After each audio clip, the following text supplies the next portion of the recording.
Hello everyone.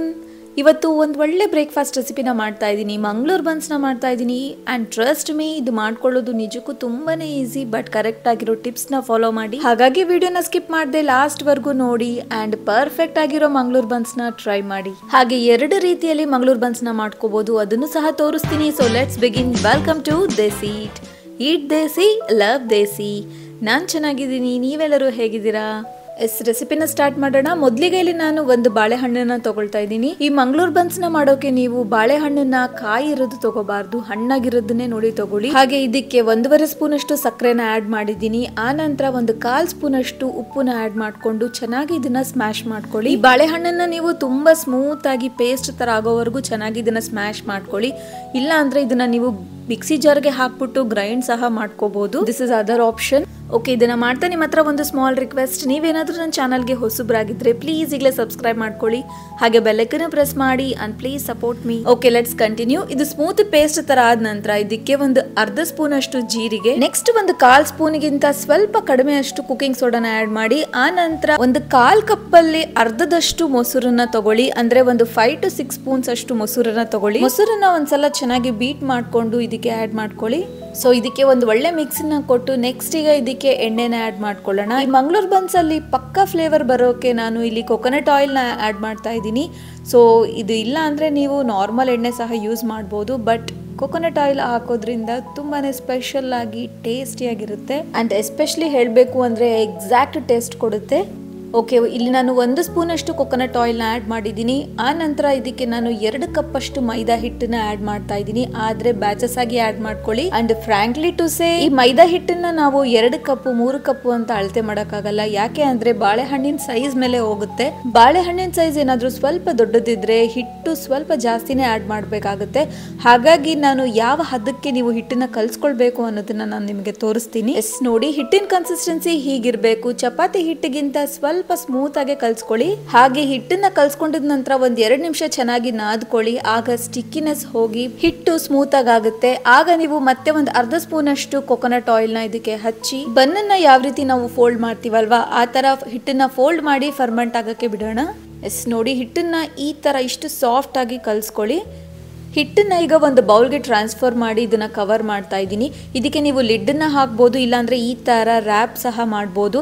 ಆದರೆ ಗಾಳಿ ಒಳಗಡೆ ಹೋಗದೆ ಇರೋ ಹಾಗೆ ನೀವು ಚೆನ್ನಾಗಿ ಇದನ್ನ ಕ್ಲೋಸ್ ಮಾಡಿ. ಈ ತರ ಕ್ಲೋಸ್ ಮಾಡೋದ್ರಿಂದ ಫರ್ಮೆಂಟ್ ಚೆನ್ನಾಗಾಗುತ್ತೆ. ಅಂಡ್ ಇದನ್ನ ನಾನು ಒಂದು 8 hours ಬಿಟ್ಟಿದ್ದೆ ಫರ್ಮೆಂಟ್ ಆಗೋಕೆ. ಅಂಡ್ ರಿಯಲಿ ಪರ್ಫೆಕ್ಟ್ ಆಗಿ ಫರ್ಮೆಂಟ್ ಆಗಿದೆ. ನಾನು ನಿಮಗೆ ತೋರಿಸ್ತೀನಿ. ತುಂಬ ಚೆನ್ನಾಗಿ ಪರ್ಫೆಕ್ಟ್ ಆಗಿ ಫರ್ಮೆಂಟ್ ಆಗಿದೆ ಅಂದ್ರೆ ಹಿಟ್ಟು ಈ ತರ ಇನ್ನೂ ಸಾಫ್ಟ್ ಆಗಿರುತ್ತೆ ಮುಂಚೆಕ್ಕಿಂತಲೂ. ಪರ್ಫೆಕ್ಟ್ ಆಗಿ ಫರ್ಮೆಂಟ್ ಆಗಿದೆ ಅಂತ ನಿಮ್ಗೆ ಹೇಗೆ ಗೊತ್ತಾಗುತ್ತೆ ಅಂದ್ರೆ ಹಿಟ್ಟು ಈ ತರ ಇನ್ನೂ ಸಾಫ್ಟ್ ಆಗಿಬಿಟ್ಟಿರುತ್ತೆ. ಹಾಗೆ ಲೈಟ್ ಆಗಿ ಸ್ವಲ್ಪ ಹುಳಿ ಫ್ಲೇವರ್ ಬರ್ತಾ ಇರುತ್ತೆ. ಮೊಸರು ಹಾಕಿದೀವಲ್ವಾ, ಹಾಗಾಗಿ ಲೈಟ್ ಆಗಿ ಹುಳಿ ಫ್ಲೇವರ್ ಬರ್ತಾ ಇರುತ್ತೆ. ಆಗ ಪರ್ಫೆಕ್ಟ್ ಆಗಿ ಫರ್ಮೆಂಟ್ ಆಗಿದೆ ಅಂತ ಅರ್ಥ. ಓಕೆ, ನೆಕ್ಸ್ಟ್ ಈಗ ಇದನ್ನ ಪೂರಿ ತರ ಲಟ್ಟಿಸ್ಕೊಳ್ಳೋಣ. ಹಿಟ್ಟು ಸ್ವಲ್ಪ ಸ್ಟಿಕ್ಕಿ ಆಗಿರುತ್ತೆ, ಹಾಗಾಗಿ ನೀವು ಸ್ವಲ್ಪ ಒಣ ಹಿಟ್ಟನ್ನ ಹಾಕ್ಬಿಟ್ಟು ಲಟ್ಟಿಸ್ಕೊಳ್ಳಿ. ಸೇಮ್ ಚಪಾತಿ ಪೂರಿ ಮಾಡ್ಕೊಳ್ತೀವಲ್ವಾ ಅದೇ ತರ. ಅಂಡ್ ಈ ಮಂಗಳೂರು ಬನ್ಸ್ನ ನೀವು 2 ರೀತಿಯಲ್ಲಿ ಮಾಡ್ಕೋಬಹುದು. ನಾನು ಮೊದಲಿಗೆ ತೋರಿಸಿದ್ನಲ್ವಾ ವಿಡಿಯೋ ಸ್ಟಾರ್ಟಿಂಗ್ ಅಲ್ಲಿ, ಹೊರಗಡೆಯಿಂದ ಲೈಟ್ ಕ್ರಿಸ್ಪಿನೆಸ್ ಹಾಗೆ ಒಳಗಡೆಯಿಂದ ಸ್ವಲ್ಪ ಖಾಲಿಯಾಗಿ ಹ್ಯಾಲೋ ತರ ಮಾಡ್ಕೋಬಹುದು. ಹಾಗೆ ಮಾಡ್ಕೋಬೇಕು ಅಂದ್ರೆ ನೀವು ಹಿಟ್ಟನ್ನ ಈ ತರ ಸ್ವಲ್ಪ ತಿಕ್ಕಾಗಿ ಲಟ್ಟಿಸ್ಕೊಳ್ಳಿ. ತುಂಬಾ ತಿಕ್ಕಲ್ಲ, ಸ್ವಲ್ಪ ತಿಕ್ಕಾಗಿ ಲಟ್ಟಿಸ್ಕೊಳ್ಬೇಕಾಗುತ್ತೆ. ನಾನು ಆಗ್ಲೇ ಎಣ್ಣೆ ಕಾಸ್ಕೊಳಕ್ ಇಟ್ಟಿದ್ದೆ. ಎಣ್ಣೆನ ನೀವು ತುಂಬಾ ಓವರ್ ಹೀಟ್ ಮಾಡ್ಕೋಬೇಡಿ, ಹಾಗೆ ಲೆಸ್ ಹೀಟ್ ಸಹ ಇರಬಾರ್ದು. ಮೀಡಿಯಂ ಹಾಟ್ ಅಲ್ಲಿ ನೀವು ಇದನ್ನ ಡ್ರಾಪ್ ಮಾಡ್ಬೇಕಾಗುತ್ತೆ. ತುಂಬಾ ಓವರ್ ಬಿಸಿಯಲ್ಲಿ ಈ ಬನ್ಸ್ ನ ನೀವು ಹಾಕಿದಾಗ ಮೇಲ್ಗಡೆ ಎಲ್ಲ ಬ್ರೌನ್ ಆಗ್ಬಿಡುತ್ತೆ ಬೇಗ, ಹಾಗೆ ಒಳಗಡೆ ಬೆಂದಿರಲ್ಲ, ಹಿಟ್ಟಿಟ್ಟಾಗೆ ಇರುತ್ತೆ. ಹಾಗೆ ಇನ್ ಕೇಸ್ ಎಣ್ಣೆ ಏನಾದ್ರೂ ತುಂಬಾ ಕಡಿಮೆ ಬಿಸಿ ಇತ್ತು ಅಂದ್ರೆ ನೀವು ಬನ್ಸ್ ಹಾಕಿದಾಗ ಬನ್ಸ್ ಉಬ್ಬಿ ಬರಲ್ಲ, ಹಾಗೆ ಓವರ್ ಕ್ರಿಸ್ಪಿ ಆಗ್ಬಿಟ್ಟು ಚೆನ್ನಾಗಾಗಲ್ಲ ಬನ್ಸ್. ಸೊ ಹಾಗಾಗಿ ಮೀಡಿಯಂ ಹೀಟ್ ಇದ್ದಾಗಲೇ ಎಣ್ಣೆ ನೀವು ಈ ಬನ್ಸ್ನ ಹಾಕಿ. ನೋಡ್ತಾ ಇದ್ದೀರಲ್ವಾ, ಎಣ್ಣೆನ ಈ ಥರ ಮೇಲ್ಗಡೆಯಿಂದ ಈ ಥರ ಹಾಕೋದ್ರಿಂದ ತುಂಬ ಚೆನ್ನಾಗಿ ಉಬ್ಬಿ ಬರುತ್ತೆ. ಒಂದು ಸೈಡ್ ಬೆನಿತಿದ್ದ ಹಾಗೆ ಇದನ್ನ ತಿರುಗಿಸಿ ಹಾಕಿ.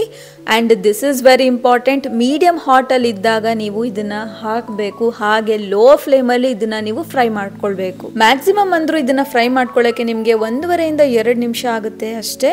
ಆದರೆ ಪೇಷನ್ಸ್ ಇಂದ ಲೋ ಫ್ಲೇಮಲ್ಲೇ ಚೆನ್ನಾಗಿ ಇದನ್ನ ಫ್ರೈ ಮಾಡ್ಕೊಳ್ಳಿ. ಆ್ಯಂಡ್ ಕಲರ್ ಈ ಥರ ಇರಬೇಕು, ಹಾಗೆ ಒಳಗಡೆ ಟೆಕ್ಸ್ಚರ್ ನೋಡಿ ಈ ಥರ ಬರುತ್ತೆ. ದಿಸ್ ಇಸ್ ಫಸ್ಟ್ ಟೈಪ್ ನಾನು ನಿಮಗೆ ಇವಾಗ ತೋರಿಸಿದ್ದು. ಹೊರಗಡೆಯಿಂದ ಲೈಟ್ ಕ್ರಿಸ್ಪ್ ಆಗಿ ಒಳಗಡೆಯಿಂದ ಈ ಥರ ಹ್ಯಾಲೋ ಆಗಿ ಆ್ಯಂಡ್ ನೆಕ್ಸ್ಟ್ ಇನ್ನೊಂದು ತೋರಿಸ್ತೀನಿ ನಿಮಗೆ. ಇದನ್ನು ಸಹ ಇದೇ ಥರ ಸೇಮ್ ಒಣ ಹಿಟ್ಟನ್ನು ಹಾಕಿ ಲಟ್ಟಿಸ್ಕೊಳ್ಳಿ. ಆದರೆ ನೀವು ಮೊದಲಿಗೆ ಏನು ಲಟ್ಟಿಸ್ಕೊಂಡಿದ್ರಲ್ವ ಥಿಕ್ನೆಸ್, ಅದಕ್ಕಿಂತ ಸ್ವಲ್ಪ ಜಾಸ್ತಿ ತಿಕ್ಕಾಗಿ ಇದನ್ನು ಲಟ್ಟಿಸ್ಕೊಳ್ಬೇಕಾಗುತ್ತೆ. ನೋಡಿ, ಅದಕ್ಕಿಂತ ಸ್ವಲ್ಪ ಜಾಸ್ತಿ ತಿಕ್ಕಾಗಿ ನಾನು ಲಟ್ಟಿಸ್ಕೊಂಡಿದ್ದೀನಿ. ಒಂದು ಸ್ಮಾಲ್ ಟಿಪ್ಸ್ ನಿಮಗೆ, ಲಟ್ಟಿಸ್ಕೊಂಡಿದ ನಂತರ ಒಣ ಹಿಟ್ಟೆಲ್ಲದನ್ನು ಚೆನ್ನಾಗಿ ತೆಗೆದುಬಿಡಿ, ಡಸ್ಟ್ ಮಾಡಿಬಿಡಿ. ಇಲ್ಲ ಅಂದರೆ ಎಣ್ಣೆಗೆ ಹಾಕಿದ ನಂತರ ಆ ಒಣ ಹಿಟ್ಟೆಲ್ಲವುದು ಎಣ್ಣೆಯಲ್ಲಿ ಓವರ್ ಆಗಿ ಫ್ರೈ ಆಗಿ ಬ್ಲ್ಯಾಕ್ ಆಗಿ ಈ ಬನ್ಸ್ಗೆಲ್ಲ ಅಂಟ್ಕೊಂಡ್ಬಿಡುತ್ತೆ. ಆಗ ಬನ್ಸ್ ಮೇಲ್ಗಡೆ ಎಲ್ಲ ಬ್ಲ್ಯಾಕ್ ಆಗಿ ಕಾಣಿಸುತ್ತೆ. ನೋಡ್ತಾ ಇದ್ರಲ್ವಾ ಎಷ್ಟು ತುಂಬ ಚೆನ್ನಾಗಿ ಉಬ್ಬಿ ಬಂದಿದೆ. ಸೊ ಈ ಥರ ಪರ್ಫೆಕ್ಟ್ ಆಗಿ ಬರಬೇಕು ಅಂದರೆ ನಾನು ಹೇಳಿರೋ ಟಿಪ್ಸ್ ಹಾಗೆ ತೋರಿಸಿರೋ ರೀತಿ ಎಲ್ಲದನ್ನು ಕರೆಕ್ಟಾಗಿ ಫಾಲೋ ಮಾಡಿಕೊಂಡು ಮಾಡಿ ಈ ಥರ ಪರ್ಫೆಕ್ಟ್ ಆಗಿರೋ ಬನ್ಸ್ನ ಮಾಡ್ಕೋಬೋದು. ಆ್ಯಂಡ್ ನೋಡಿ, ಇದು ಸೆಕೆಂಡ್ ಟೈಪ್ ನಾನು ನಿಮಗೆ ತೋರಿಸಿರೋದು. ಸ್ವಲ್ಪ ದಪ್ಪವಾಗಿ ಲಟ್ಟಿಸ್ಕೊಳ್ಳೋದ್ರಿಂದ ಈ ಥರ ಸಾಫ್ಟ್ ಆಗಿ ಒಳಗಡೆ ಸಹ ಖಾಲಿ ಇರುತ್ತೆ, ತುಂಬ ಚೆನ್ನಾಗಿ ಬರುತ್ತೆ. ಆ್ಯಂಡ್ ಇದು ವಯಸ್ಸಾದವ್ರಿಗೆ ಮಾತ್ರ ತುಂಬಾ ಇಷ್ಟ ಆಗುತ್ತೆ ಈ ಥರ ಮಾಡಿಕೊಟ್ರೆ ನೀವು. ಓಕೆ, ದೆನ್ ಒಂದ್ಸಲ ಇದನ್ನು ನೀವು ಟ್ರೈ ಮಾಡಿ. ಆ್ಯಂಡ್ ಇಷ್ಟ ಆಗಿದ್ರೆ please like, share, comment and subscribe.